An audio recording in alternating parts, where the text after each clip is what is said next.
चीदा चीदा इनामात के बारे में हमने जायजा लिया। कादर मुतलक खुदा रास्तबाजों को अपना दीदार देना पसंद करता है। और दूसरा गिफ्ट हमने देखा, खुदा अपनी हजूरी में रखेगा। तीसरा गिफ्ट हमने देखा, खुदा रास्तबाजों की औलाद को जोर आवर और मुबारक बनाएगा। चौथा हमने देखा, खुदा रास्तबाजों के लिए तारीकी में से नूर चमकाता है। वो कितनी गहरी तारीकी में फंस जाएं, खुदा उनको नूर वहां पहुंचाता है। वो शेरों की गार हो या आग की बेटी, कोई माहौल भी हो, खुदा रास्तबाजों के लिए तारीकी में, अंधेरे में रोशनी कर देता है। पांचवा हमने देखा, कादर मुतलक रास्तबाजों को अपना महर में राज कहते हैं। और फिर उससे अगला हमने छठा देखा, खुदा रास्तबाजों के मुंह में शहरों की बरकत और तरक्की और सरफराजी रखता है। ये रास्तबाजों की दुआ से शहर क्या पाता है? सरफराजी और बरकत पाता है। और फिर उससे आगे हमने देखा, कह दो कि रास्तबाजों के लिए क्या है? भला है। रास्तबाजों की बाबत कहो कि भला है, क्योंकि वो अपने हाथों का फल खाएंगे। शरीरों पर वावेला है, क्योंकि उनको बदी पेश आएगी और वो अपने हाथों का किया पाएंगे। उसके आगे हमने देखा, खुदा की नजर रास्तबाजों की तरफ है और उसके कान उनकी दुआ पर लगे हैं। और उसके बाद हमने देखा कि क्यों ना हम रास्तबाज बन जाएं। फिर हमने जनाब मसीह खुदावंद का ये कॉल पढ़ा, मुबारक है वो जो रास्तबाजी के, जो कोई भी रास्तबाजी का भूखा और प्यासा है, खुदा उसे क्या करेगा? उसे सिर आसूदा कर देगा। रास्तबाजी क्या है? मेरा बदी को मन ना चाहे, मेरा बद कलामी को, बद नजरी को, बेहयाई को, बद कलामी को, झूठ फरेब को, चोरी चिकारी को, डाकाजनी को, हरामकारी को, जनाकारी को, बद किरदारी को, बद नजरी को मन न चाहे। ये रास्तबाजी है। अगर आप ख्वाहिशमंद हो कि मैं इब्लीस की चुंगल में ना रहूं, तो खुदा आपको आज़ादी की ज़िंदगी अता करेगा, ताकि साल हर साल तक आप कोई गुनाह न करें। फिर हमने देखा, जब खुदा के बेटे ने आपको मुफ्त में रास्तबाज करार दिया, तो अब अपने अज़ा ना रास्ती के हथियार होने के लिए गुनाह के हवाला ना करो, बल्कि अपने आप को मुर्दों में से जिंदा जानकर खुदा के हवाला करो और अपने अज़ार रास्ती के हथियार होने के लिए, रास्तबाजी के हथियार होने के लिए खुदा के हवाला करो। यहां तक हमने बात की संडे को। हालेलुया। याद रखना चाहिए ताकि कादर मुतलक के कलाम का ज़ख़ीरा आपके और हमारे अंदर जमा हो जाए। Praise the Lord. हालेलुया। सुनिए, मैंने अर्ज किया, खुदा को इंसानी रवैया जात में से जिन रवैया जात से ज्यादा किन आती है, सबसे ज्यादा कराहियत आती है, जो रवैये कादर मुतलक को बनी आदम की तरफ से नहायत गलीज और घटिया मालूम होते हैं, उस कदूस व बरहक को इंसानी रवैया जात में से जो रवैया जात काबिले नफरत दिखाई देते हैं, काबिले नफरत मालूम होते हैं, काबिले कराहियत मालूम होते हैं, उनमें से एक रवैया ये है, लोग रास्तबाज या बनी आदम कादर मुतलक की जात और कुदरत पर शक करें, उसकी जात पर शक करें जो अलमाइटी है, जो सारे जहानों का रब है। अगर कोई उसकी जात पर शक करे, खुदा को यह बात नहायत घटिया मालूम होती है कि लोग उसकी जात पर शक करें। खुदा ने इब्राहिम से वादा किया कि मैं तेरी औलाद को, मैं तेरी नस्लों को, आने वाली पुश्तों को, मैं कादर मुतलक अपनी जुबान से ये ऐद देता हूं कि मैं तेरी नस्ल को बढ़ाऊंगा भी, और फिर जब तेरी नस्लें गुलामी में चली जाएंगी तो मैं उनको छुड़ाकर मुल्क मऊदा में, जहां पर दूध और शहद की नहरें बहती हैं, हरे भरे पाकिस्तान हैं, बड़े बड़े महल्लात हैं, बड़े बड़े खेत हैं, तांबे से, चांदी से, सोने से और दीगर धातों से भरे हुए पहाड़ हैं, मैं उस मुल्क में लेकर आऊंगा। ये मेरा तेरे साथ वादा है, क्योंकि तू मेरी निगाह में रास्तबाज ठहरा। और रब्बुल फवाज ने उनकी तरफ से मिलने वाली किसी मोहब्बत के बगैर अपना हाथ बढ़ाकर कहा, ऐ मूसा, मेरे वादे की तकमील के लिए उठ, और जो कुछ मैंने अब्राहम से अहद किया उस अहद को पूरा करने के लिए उठ। मैं तेरे आगे आगे चलूंगा और मेरे लोगों को, मेरी उम्मत को, मेरे दोस्त की औलाद को, मेरे दोस्त के बच्चों को मुल्क मिस्र की गुलामी से निकाल कर लेकर आ। पहले तो खुदा ने उस मुल्क में बड़े बड़े अजायबात दिखाए, बड़े बड़े करिश्मे दिखाए, बड़े बड़े मौजज़ात दिखाए, बड़ी बड़ी आफत भेजी और मुल्क के मिस्र के बादशाह समेत उसकी अफवाज को, उसकी पब्लिक को अपना डर देके, अपना खौफ दिला के अपने दोस्त इब्राहिम की नस्ल को मुल्क के मिस्र की गुलामी से निकाल लाया। जब निकाल लाया, आगे समंदर है, पीछे अफवाज है और सिपाही फराउन की, लोग परेशान है। ऐ लश्करों के रब, अब क्या होने वाला है? जनाब मूसा आसमान की जानब हाथ उठाए हुए हैं और कह रहे हैं, ऐ रब्बुल अफवाज, अब क्या होगा? पीछे अफवाज फराउन चढ़ी आती हैं और आगे समंदर बाहें फैलाए हमारे इंतजार में। अगर हम आगे बढ़ते हैं तब डूब के मर गए, अगर हम ठहरे रहते हैं तब फराउन की अफवाज हमें खा जाएंगी। लोग बुड़बुड़ा रहे हैं, कादर मुतलक खुदा ने, लश्करों के खुदा ने, इब्राहिम, इसहाक और यकूब के खुदा ने मूसा से फरमाया, अपने हाथ में लिए हुए असा को मेरा नाम लेकर समंदर पर बढ़ाओ। समंदर दो टुकड़ों में, दो हिस्सों में तब्दील हो जाएगा, बट जाएगा। ऐसा ही हुआ। जब वो आगे गए तो फिर से उन्होंने नए मामलात पर बुड़बुड़ाना शुरू कर दिया। आज पानी नहीं मिला, आज हमें वो हांडियाँ नहीं मिली, आज खरबूजे नहीं मिले, आज फलां सब्जी नहीं मिली, और वो लगातार बियाबान के सफर में कादर मुतलक के खिलाफ बुड़बुड़ाते रहे। आप सब ठीक हो, आपके रवैये काबिल कबूल है, आप इब्राहिम की औलाद हो, आप इसहाक की औलाद हो, आप यकूब की औलाद हो, कादर मुतलक को तुमसे मोहब्बत है। जब तो अपनी अफवात बेचकर, अपने अजायबात बेचकर, अपने मौजज़ात बेचकर मैंने तुम्हें गुलामी की तंदूर और गड़े से निकाल कर मुल्क के मौदा में ले जाना पसंद किया। पर सुनो, तुम्हारा ये रवैया कि तुम कादर मुतलक की ज़ात अक़दस और उसकी कुदरतों पर शक करते हो, मुझे नहायत घटिया मालूम होता है। और कई बार वो कादर मुतलक के गज़ब और गुस्से का शिकार हो गए। जंगल में आग लग गई, एक खास तबका जमीन में दसा दिया गया जो कादर मुतलक की कुदरतों के बारे में खुद भी शक में पड़ते और दूसरे लोगों को भी कादर मुतलक पर शक करने की दावत देते। उनको जमीन में जिंदा दफन कर दिया गया और फिर जमीन ऊपर से बंद हो गई। यहां तक भी हुआ, खैमों में आग लग गई, सांप निकल आए, मरी पड़ गई। ये बड़ी बड़ी अफात और यहोवा खुदा के गमो गुस्से और कैरो गजब का इजहार सारे का सारा इस सिलसिले में था। ये लोग लश्करों के खुदा की कुदरत पर शक करते थे। आज समंदर कौन सुखाए? लो आज पानी कहां से आएगा? लो आज रोटी कौन सी है? लो यहां पर गर्मी बहुत है, लो हम प्यास से मर गए, लो ये हो गया, लो वो हो गया। और सोचने वाली बात है, जो खुदा बड़ी बड़ी आफात का इजहार करके मुल्क के मिस्र में उनको मुल्क के मिस्र की गुलामी से निकाल सकता है, क्या वो समंदर नहीं सुखा सकता? सुखा सकता है। जो समंदर सुखा सकता है, क्या वो बियाबानों में पानी नहीं दे सकता? दे सकता है। जिसने चट्टानों में से पानी पिलाया, क्या वो आला से आला खाना नहीं दे सकता? दे सकता है। लेकिन उन्होंने एक बार उसको आजमाया, कादर मुतलक के करिश्मों को देखा, लश्करों के रब के मौजज़ात को देखा, लश्करों के खुदा के कमालात को देखा, उसकी करामात को देखा और फिर भूल गए और नए सिरे से उसकी जात पर शक करना शुरू किया। और ये बात लश्करों के खुदा के हुजूर में गनूनी जानी गई। और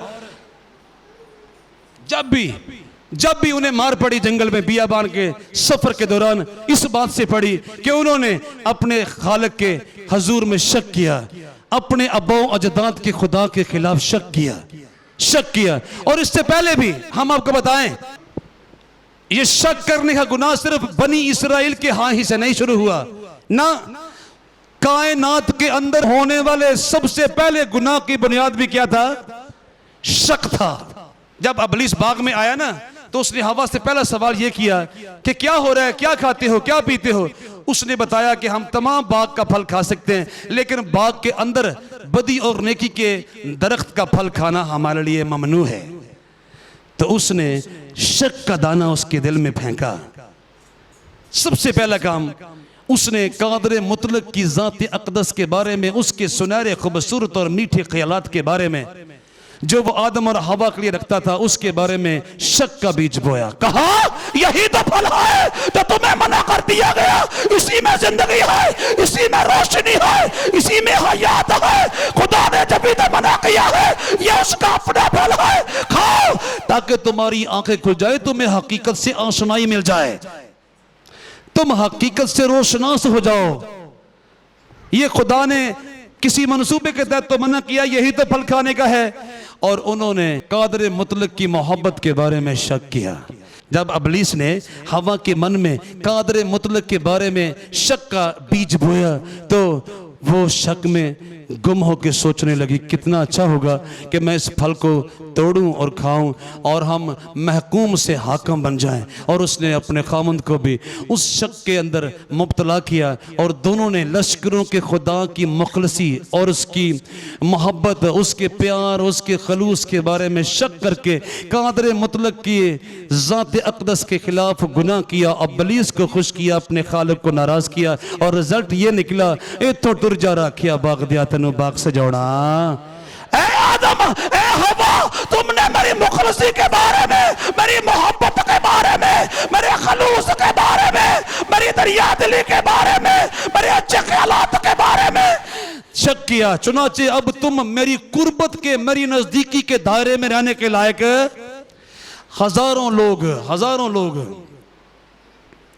कादर मुतलक के आराम से बेदखल कर दिए गए, जिन्होंने उसकी मुखलसी के बारे में, उसके खलूस, उसकी मोहब्बत, उसके प्यार के बारे में शक किया। और बनी इसराइल के बारे में भी खुदा ने कहा कि मैंने अपने गज़ब में कसम खाई कि ये लोग कभी मेरे आराम में दाखिल आए हैं। क्यों? क्योंकि इन्होंने मेरी राहों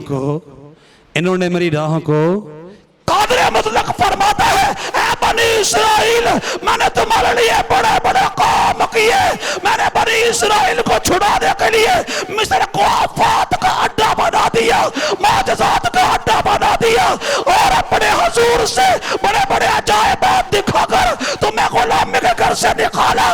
पर तुमने फिर भी मेरी कुदरतों पर शक किया। मैंने तुमको समंदर पार उतारा तो भी तुमने मेरी कुदरतों पर शक किया। मैंने तुम्हें जंगलों में पानी पिलाया पत्थरों में से, तो भी तुमने मेरी कुदरतों और मेरे खलूस के बारे में शक किया। मैंने तुम्हारे लिए आसमान से 40 बरस खाना बरसाया, तो भी तुमने मेरी कुदरतों के बारे में और मेरी शफकत के बारे में, मेरे फजल के बारे में, मेरी मोहब्बत के बारे में, मेरे खलूस के बारे में शक किया। रब्बुल अफ़वाज फरमाता है, ये लोग कभी मेरे आराम में दाखिल ओए होए। और तारीख भरी पड़ी है, आप तारीख उठा के देखें, हर मोड़ पर सिसकियां, आहें, आंसू, मातम और आहो फगा, आहो नाला, दर्द, चीखो पुकार आपको सुनाई देगी बनी इस्राएल की तारीख से।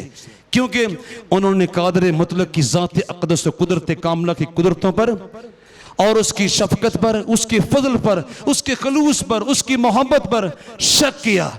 और सुन लीजिए, दौरे हाजरा का ईमानदार भी, इस जदीद दौर का ईमानदार भी खुदा को अपना मालिक, खुदा को अपना खालिक, खुदा को अपना रहबर, खुदा को अपना रहनुमा, खुदा को अपना डॉक्टर, खुदा को अपना हकीम, खुदा को अपना तबीब, खुदा को अपना बादशाह, खुदा को अपना ओढ़ना बछोना नगमात में कह सकते हैं, गीतों में कह सकते हैं, अल्फाज में कह सकते हैं, फिक्रात में कह सकते हैं, जुमलों में कह सकते हैं, लेकिन किसी भी मामले में अपने आप को मुकम्मल तौर पर उसके हाथ में देना किसी को पसंद नहीं। बहुत कम लोगों को अपना आप उसे दे देना, अपनी सेहत उसके हाथ में देना, अपना जिस्म उसके हाथ में देना, अपने मामलात उसके हाथ में देना, अपना कारोबार उसके हाथ में देना, और उस पर भरोसा करके कोई जायज़ और नाजायज़ रास्ता ना अपनाना, और गुनाह करके तरक्की करने के बारे में ना सोचना, अपनी गंदी गंदी रवशों को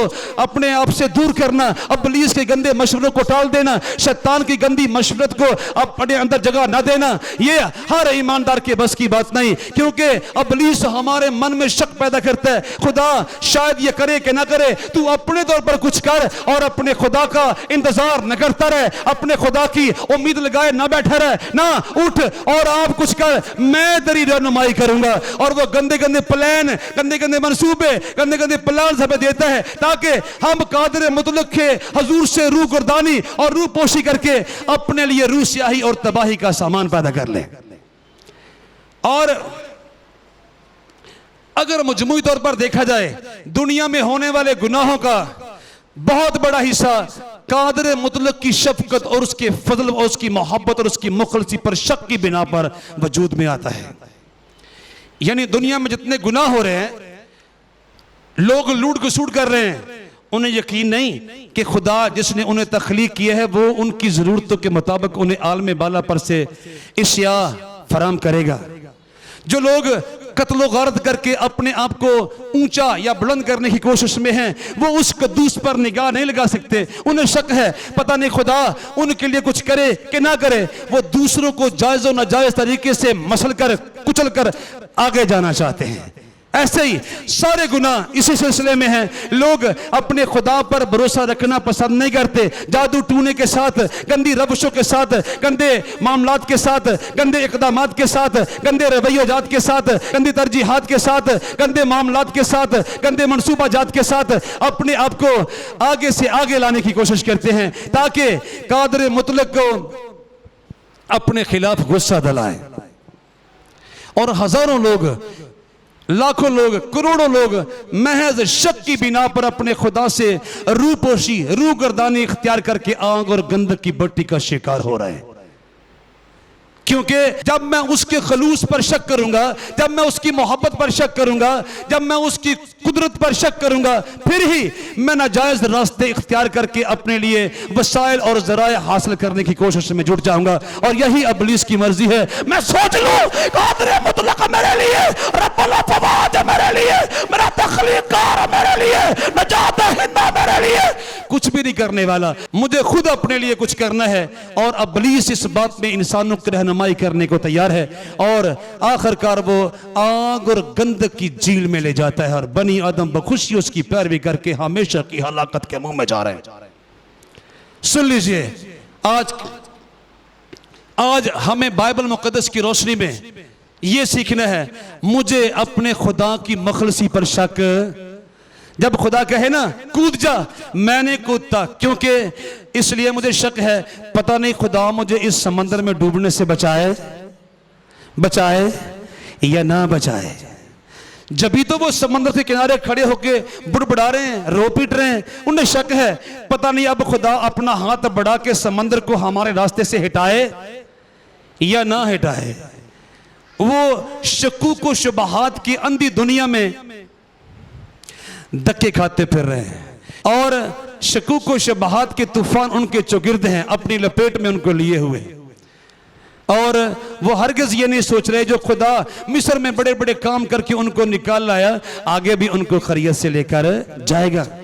सुन लीजिए, ईमानदार का रवैया कैसा होना चाहिए। रास्तबाज से खुदा क्या तवक्को रखता है, भरोसे के बारे में, खुदा की जात के बारे में शक ना करने के बारे में। ईमानदार के बारे में खुदा की यह तमन्ना है जो खुदा के बेटे पर ईमान लाकर, खुदा के बर्रे पर ईमान लाकर, उसकी सलीब पर ईमान लाकर, उसके खून पर ईमान लाकर, उसकी कुर्बानी पर ईमान लाकर लश्करों के खुदा के बेटे बेटियां बन गए। कादिर मुतलक की उनसे तवक्को है कि वो कादिर मुतलक की जात और मुखलसी के बारे में जरा शक। वैसे भी जिस खुदा ने मुझे अबदी बनाने के लिए अपना बेटा तेरे से तरह किया, मुझे आने वाली मुश्किलात से, कड़े से कड़े हालात से ना बचाएगा, गुर्बत व अफलास से ना बचाएगा, मुश्किल हालात से ना बचाएगा। जिसने अपने बेटे का खून मेरे लिए दे दिया, जिसने अपना बेटा कुर्बानी के बर्रे के तौर पर मुझे दे दिया, क्या वो मुझे मुश्किलात में अकेला छोड़ देगा? और लोग बट्टियों में, आंख की बट्टियों में कूद गए, लोग शेरों की मांदों में कूद गए, लोग जेलों में जाके, लोग कैदों में जाके, समंदरों की तहों में जाके, शेरों की मांद में जाकर, आंख की बट्टियों में जाके भी उन्होंने कादर मुतलक के फजल के बारे में, उसकी शफकत के बारे में, उसकी मौजूदगी के बारे में शक नहीं किया। और नतीजा क्या निकला? नतीजा यह निकला, रब्बुल अफ़वाज ने उनको मौत के मुंह में जाने से बचा लिया और उनको जिंदा रखा। बिल्कुल ऐसे ही रब्बुल अफ़वाज ईमानदारों से तवक्को रखता है। जैसे कुछ लोग नहर के पानी में नहा रहे हैं और एक टीन एज का बच्चा नहर के किनारे पर खड़ा है और वो नहर के पानी में कूदना पसंद नहीं कर रहा। कितने लोगों ने उसे कहा है आजा पानी कम है, उसने कहा ना बाबा मैं डूब जाऊंगा। जब अभी वो कह रहा था उसने देखा उसका बाप चंद मवेशी लेके नहर की तरफ आ रहा है। जब उसका बाप आया ना मवेशी लेके नहर पे पानी पिलाने के लिए और उसने अपने मवेशी पानी में उतारे, खुद भी उतरा और कहा काका आजा। बच्चे ने अपने कपड़े भी नहीं उतारे और नहर में धड़म से छलांग लगा दी। भला क्यों? उसे भरोसा है कोई और मुझे बचाए कि ना बचाए, लेकिन मेरा बाप मुझे डूबने से कादर मुतलक तवक्को रखता है। मैं उस पर मुकम्मल भरोसा करके उसकी जात पर शक न करूं। और जैसे वो कहे, जिस राह पर कहे, जिस रास्ते पर कहे मैं चलूं और पूरा तवक्कल करके अपने मन में शक की लकीर तक न आने दूं, शुबा तक न आने दूं, शायबा तक न आने दूं। ये कादर मुतलक को मुझसे तवक्को है। मैं उस पर मान करूं, मैं उस पर नाज करूं, मैं उस पर पूरा ईमान रखूं, मैं उस पर तवक्कल करूं, मैं उस पर भरोसा रखूं, मैं उस पर एतकाद करूं, मैं उस पर एतबार करूं, मैं उस पर मुकम्मल एतमाद के साथ अपने सारे मामलात को उसकी पाकीज़ा मर्जी के मुताबिक तरतीब दूं। ये मेरे आसमानी बाप की मर्जी है, ये आसमानी पिता की आपके और मेरे बारे में मर्जी है।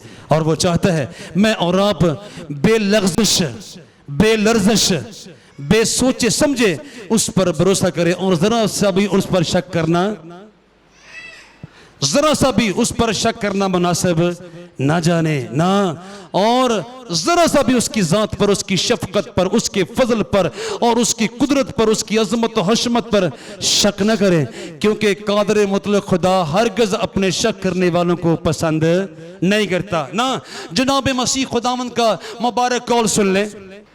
मरकज़ रसूल की मार्फत लिखी गई अंजील मुक़द्दस के 11वें बाब की 23वीं आयत में जनाब मसीह खुदावंद अपने मुक़द्दस होंठों से फरमाते हैं, मैं तुमसे सच कहता हूं कि अगर कोई इस पहाड़ से कहे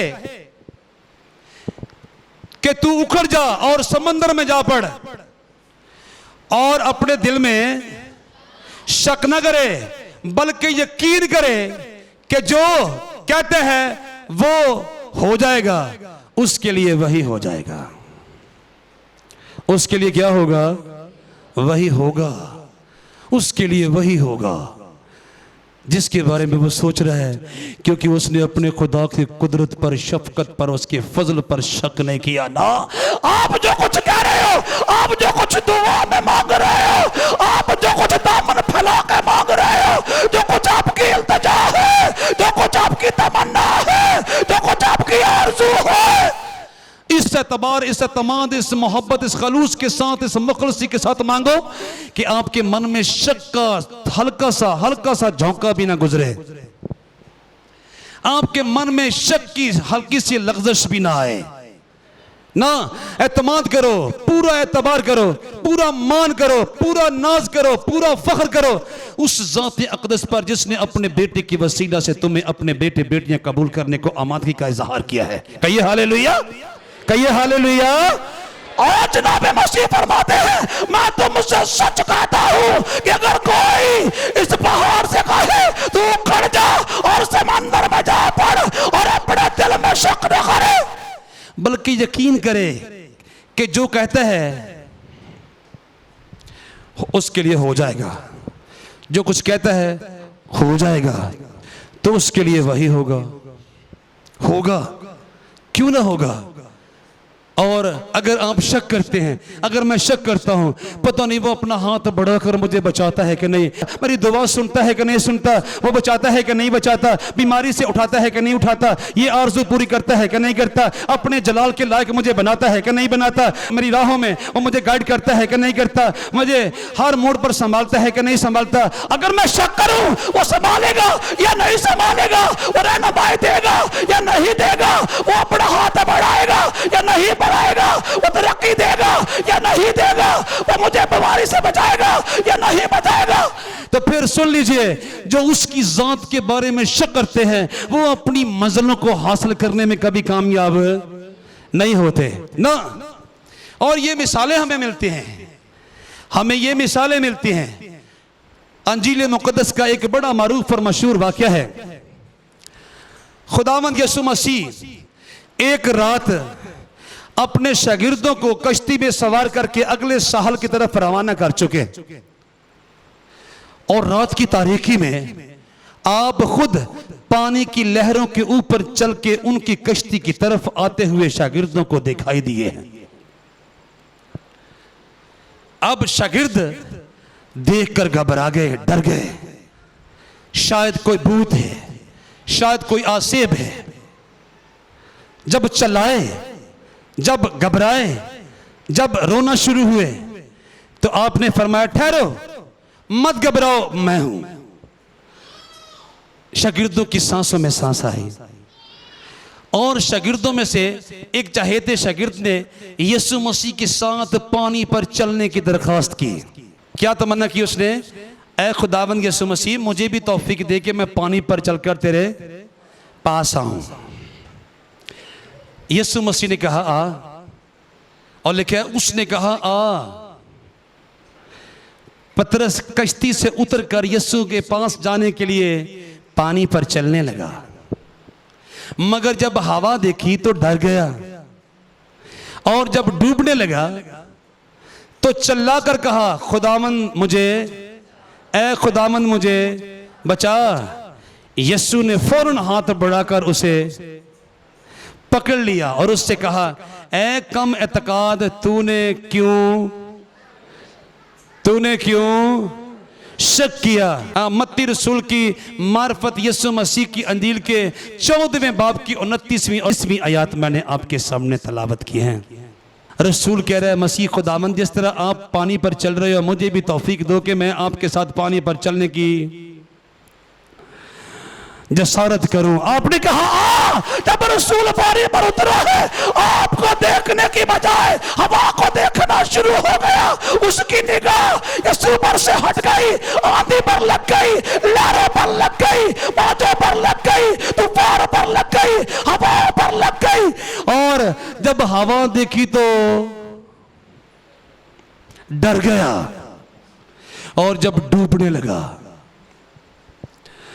तो चिल्लाकर कहा, ऐ खुदावंद मुझे बचा।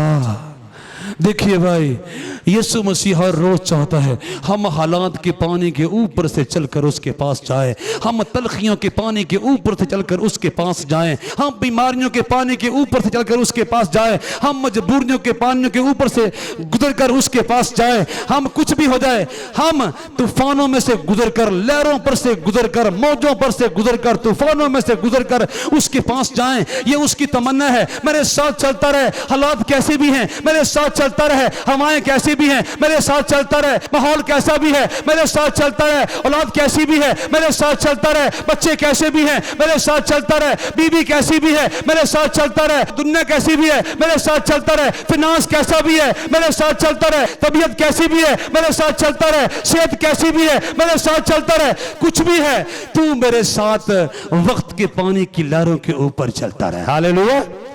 और शक न कर, मैं तेरे। और आपने डांटा, ऐ कम एतकाद, तूने क्यों शक किया, क्यों शक किया? वो तमाम हालात की तलखी से, बीमारियों के गड़े से, हालात के कटर से निकालना जानता है, लेकिन अगर आप शक करेंगे तो फिर वो कहेगा, ऐ कम एतकाद, तूने क्यों शक किया? जब भी हम डूबने लगते हैं, जब भी हम डूबने लगते हैं मुख्तलिफ मामलात के अंदर, मुख्तलिफ किस्म के हालात के अंदर, मुख्तलिफ बीमारियों, कमजोरियों, लाचारियों के अंदर, तो सुन लें, मेरे और आपके अंदर पैदा होने वाले शक का सबब होता है। नहीं तो खुदा उसका बर्रा अपने लोगों को कभी डूबने जो समंदरों को सुखा के पार उतार लाया अपने लोगों को, क्या मुझे और आपको डूबने देगा? नहीं ना। जो बड़े बड़े मामला से, मौत से, वबा से, दुखों से, मुसीबतों से, उलझनों से, इब्लीस के चुंगल से, शैतान के हमलों से बचाकर हमें निकाल लाया, गंदगी से, गंदगी के तमाम अंबार के नीचे से, गंदगी के तमाम ढोरों के नीचे से, गलाजतों से, हमाकतों से, कबाहतों से, शरारतों से, इब्लीस की इब्लीसियत से, शैतान की शैतानियत से और इब्लीस की हवानियत से छुड़ाकर हमें आजाद करा लाया और हमें कहा, ले आज के बाद तू आजाद है, मेरे पीछे पीछे आ। पर सुन, तूने मेरे बारे में शक नहीं करना, मत मेरे बारे में शक कर, मत मेरी मखलसी के बारे में, मेरे खलूस के बारे में, मेरी मोहब्बत के बारे में, मेरी कुदरत के बारे में, मेरी शफकत के बारे में, मेरे फजल के बारे में शक करे ना। हरगिज़ हरगिज़ ऐसा न कर। ऐ कौम एतकाद, तूने क्यों शक किया? अगर तू शक न करता तो डूबने का कोई सबब नहीं है। तू डूब ही नहीं सकता। मैं तेरे सामने खड़ा हूं, तो मुझे दिखता रहे, हालात को मत देख, तो मुझे दिखता रहे, वाकयात को मत देख, तो मुझे दिखता रहे, आने जाने वाली हवाओं को मत देख, तो मुझे दिखता रहे, बदलती हुई रुतों को मत देख, तो मुझे दिखता रहे, आने जाने वाली आंधियों को मत देख, तो मुझे दिखता रहे, बगोलों को मत देख, तो मुझे दिखता रहे, मसाइब और अलाम को मत देख, तो मुझे दिखता रहे, कुर्बो जवार में उठने वाले तूफानों को मत देख, तो मुझे दिखता रहे, पानियों को, मुसीबतों को मत देख, तो फिर तू देखेगा तू कभी भी नहीं डूबेगा। हालेलुया। तू कभी भी डूब नहीं सकता, क्योंकि मैं तेरे और रसूल इसी बिना पर कहते हैं जो मेरे साथ खड़ा है या जो मुझे तौफीक बख्शता है, मैं उसके नाम में सब कुछ, जो मुझे तौफीक बख्शता है मैं उसके नाम में सब कुछ कर सकता हूं, क्योंकि मैं जानता हूं कि मैं अकेला, वो मेरे साथ है, वो मुझे पानियों में डूबने न देगा, वो मुझे आग की भट्टियों में अकेला न छोड़ेगा, वो समंदरों में मुझे उतरने न देगा, वो मुझे पाताल में रहने न देगा, वो मुझे हालात के नीचे दबकर मरने न देगा, वो मुझे उठा खड़ा करेगा, फिसलनी जगह से बचाकर हमवार रास्ते पर ले जाकर अबदी कर देगा। Hallelujah, hallelujah. अगर आपको लगे आपको आसमानी हकायक को समझने, खुदा के अहकामात को, खुदा की तालीमात को, खुदा के फरमुदात को, खुदा के इरशादात को समझने में दिक्कत आती है, आपको समझ नहीं आ रही, तो इस सिलसिले में भी आपको बेशक व शुबा कादर मुतलक बाप से राब्ता करना है, और उसमें भी शक की लग़ज़श नहीं होनी चाहिए। यानी हालात के थपेड़ों से बचने के लिए आपने कादर मुतलक पर शक नहीं करना, भरोसा करना है। मुझे जरूरत की चीजों के हसूल के लिए कादर मुतलक पर भरोसा रखना है, शक नहीं करना, नहीं। और ऐसे ही मुझे इल्म, दानिश, हिकमत, दनाई, फहम, दराक, समझ, बूझ, खिरद, मार्फत, शऊर, नॉलेज, विजडम, ये सब कुछ हासिल करने के लिए कादर मुतलक से राब्ता करना है, बेशक व शुबा। मुझे उसकी जात पर शक नहीं करना, पर उससे मांगना है ताकि मैं जमीन पर उसकी पाकीज़ा मर्जी को पूरा करने के लिए उसकी अता करदा दनाई और फहम को इस्तेमाल में लाने के लायक बन जाऊं। और लिखा है, लेकिन अगर तुम में से किसी में हिकमत की कमी हो तो खुदा से मांगे जो बगैर मलामत किए सबको फयाजी के साथ देता है, उसको दी जाएगी।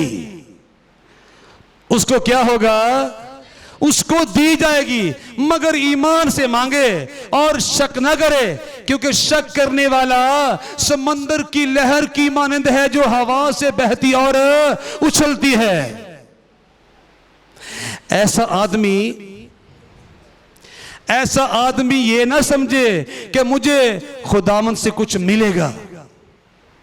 वो शख्स दो दिला है और अपनी सब बातों में बेकयाम, जिसने उस ज़ात अक़दस कुदरत कामला पर शक किया, उसके खलूस पर शक किया, उसकी मोहब्बत पर शक किया, उसकी शफकत पर शक किया, उसके फजल पर शक किया और उसकी मखलसी पर शक किया, उसकी रहमत पर शक किया, उसके करम पर शक किया, उसके रहम पर शक किया, उसकी जात पर शक किया, उसकी कुदरत पर शक किया, उसकी इकबालमंदी पर शक किया, उसके कवि बाजू पर शक किया, उसके जोर पर शक किया, उसकी कुव्वत पर शक किया, उसकी मौजूदगी पर शक किया।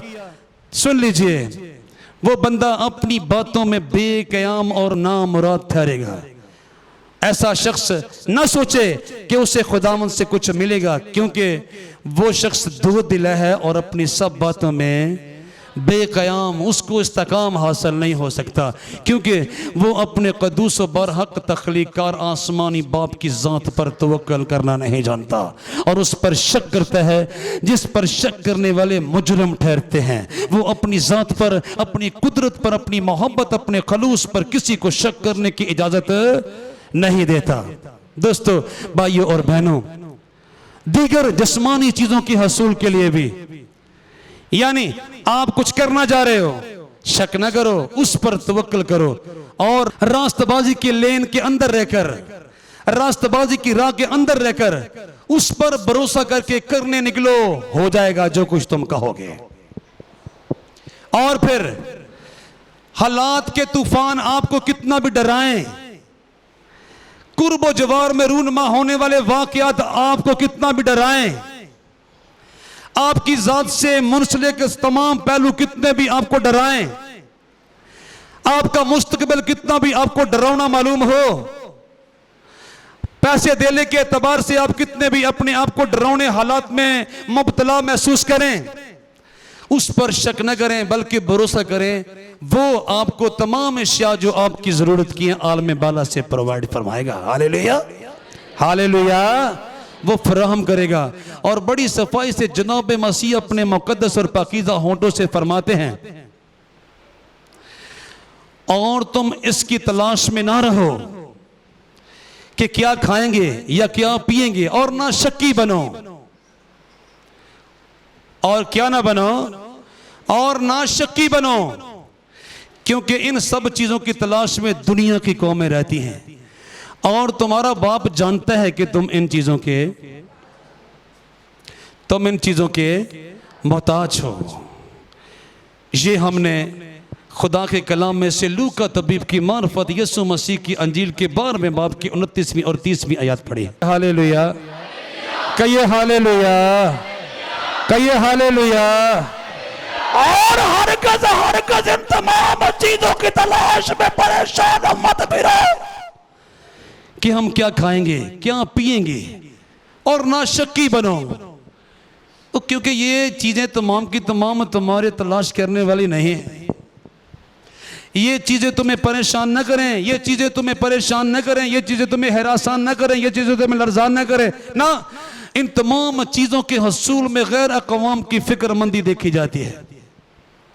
दुनिया के दीगर लोग जो कादिर मुतलक की शफ़क़त से ना वाकिफ हैं, वो इन चीजों की तलाश में मारे मारे फिरते हैं, और तुम्हारा आसमानी बाप जानता है कि तुम इन चीजों के मोहताज हो। जब मैं अपनी फिक्र आप करता हूं ना, तो फिर इसका मतलब है मैंने उसकी जात के बारे में शक किया, उसके खलूस के बारे में शक किया है कि पता नहीं वो रोटी दे के न दे, मुझे जायज़ व नाजायज़ तरीके से रोटी कमानी है, वो मुझे कपड़ा दे के न दे, मुझे जायज़ व नाजायज़ तरीके से कपड़ा हासिल करना है, वो पता नहीं पैसे दे के न दे, मुझे जायज़ व नाजायज़ तरीके से पैसे हासिल करने हैं। नहीं भाई, मुझे उस पर भरोसा रखना है, मुझे उस पर तवक्कल करना है। सुन लीजिए, इस दुनिया की चीजों के हसूल में, इल्म दानिश के हसूल में, कोई भी मंजिल हासिल करने के सिलसिले में मुझे और आपको कादिर मुतलक पर शक नहीं करना, भरोसा रखना है, ताकि वो हमें शक्की कहकर अपने हजूर से खारिज न कर दे और हमें दो दिला कहकर बेक़याम करार न दे दे ना। उस पर मुकम्मल भरोसा कीजिए और उसकी ज़ात पर शक न कीजिए, उसकी ज़ात पर मुकम्मल एतबार, एतमाद और तवक्कल करके कादिर मुतलक की हुजूर में ज़मीन पर भी अपनी चीज़ों के हसूल में कामयाबी हासिल कीजिए, और हयात अबदी का ताज भी तब मिलेगा जब आप उस पर भरोसा रख के रास्तबाजी की राहों पर चलते जाओगे। और ये ख्याल मत सोचोगे, ये ख्याल तुम्हें मत तंग करे, ये ख्याल तुम्हारे दिल दिमाग में अबलीस मत धकेले कि आगे गड्ढा है, आगे खड्डा है, कादिर मुतलक तुम्हें तारीक रास्तों पर भेज रहा है, आगे नुकसान है, आगे खसारा है, आगे जख्म है, आगे दर्द है, आगे फाई है, आगे फंदा है, आगे चुंगल है, आगे कफस है, आगे और बहुत कुछ तुम्हें दुख देने के लिए मौजूद है ना।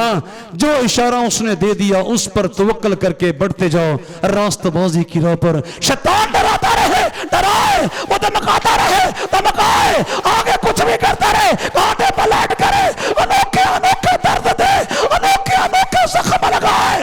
आप कादर मुतलक की जात पर भरोसा रख के आगे बढ़ो और हमेशा की जिंदगी के ताज को हासिल किए बगैर न रहो।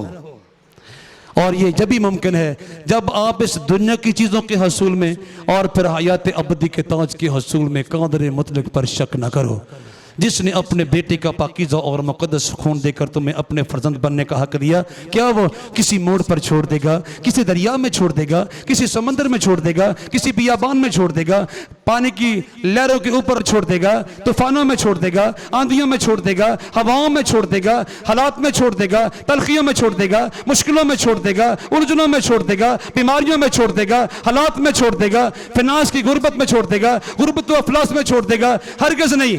वो आपको कभी ना छोड़ेगा, क्योंकि उसका वादा है, मैं कभी तुमसे दस्तबरदार।